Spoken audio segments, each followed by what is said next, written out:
सोनामुखी, हरड़, मुलेठी जैसी अनेक जड़ी बूटियां और हजारों वर्षों का प्राचीन आयुर्वेदिक ज्ञान इस एक बोतल में समाया हुआ है।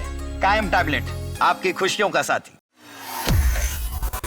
भारत की वायु शक्ति को लेकर एक बड़ी और निर्णायक खबर सामने आ रही है। भारत के लिए ये खबर जितनी ही निर्णायक होगी, पाकिस्तान के लिए ये उतनी ही बड़ी आफत होगी। दरअसल भारत और फ्रांस के बीच राफेल लड़ाकू विमानों को लेकर एक मेगा डिफेंस डील जल्द हकीकत बन सकती है।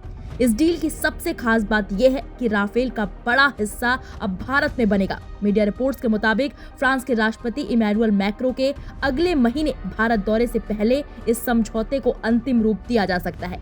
भारतीय वायुसेना को इस वक्त आधुनिक लड़ाकू विमानों की सख्त जरूरत है और ऐसे में राफेल की ये डील न सिर्फ भारत की ताकत बढ़ाएगी बल्कि पाकिस्तान के लिए भी एक बड़ा रणनीतिक संदेश मानी जा रही है।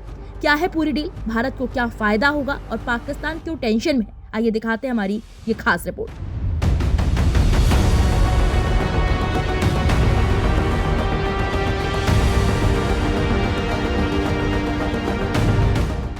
भारत की वायुसेना इस वक्त बदलाव की दौर से गुजर रही है। पुराने लड़ाकू विमान रिटायर हो रहे हैं और नए अत्याधुनिक फाइटर जेट्स की जरूरत लगातार बढ़ रही है। इसी जरूरत को पूरा करने के लिए भारत अब फ्रांस से 114 राफेल लड़ाकू विमान खरीदने की दिशा में आगे बढ़ रहा है। ये डील सरकार से सरकार यानी G2G समझौते के तहत होगी। सबसे अहम बात यह है कि राफेल का निर्माण अब सिर्फ फ्रांस में नहीं बल्कि भारत में भी होगा। पिछले साल ही टाटा एडवांस सिस्टम और फ्रांस की डसॉल्ट एविएशन के बीच समझौता हुआ था। इसके तहत हैदराबाद में एक अत्याधुनिक मैन्युफैक्चरिंग यूनिट बनाई जा रही है, जहां राफेल विमान के 4 बड़े फ्यूजलजेल हिस्से तैयार किए जाएंगे। इस यूनिट की खासियत ये है कि ये सिर्फ भारतीय वायुसेना के लिए नहीं बल्कि डसॉल्ट को मिलने वाले वैश्विक ऑर्डर्स के लिए भी काम करेगी। उम्मीद है कि साल 2028 तक पहली डिलीवरी शुरू हो जाएगी और ये प्लांट हर साल 24 फ्यूजलेज बनाने में सक्षम होगा।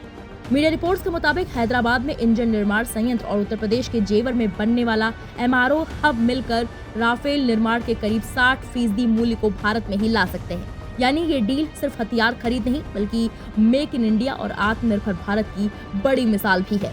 अब बात करते हैं पाकिस्तान की। भारत पहले ही अपने मौजूदा राफेल स्क्वाड्रन से पाकिस्तान को साफ संदेश दे चुका है।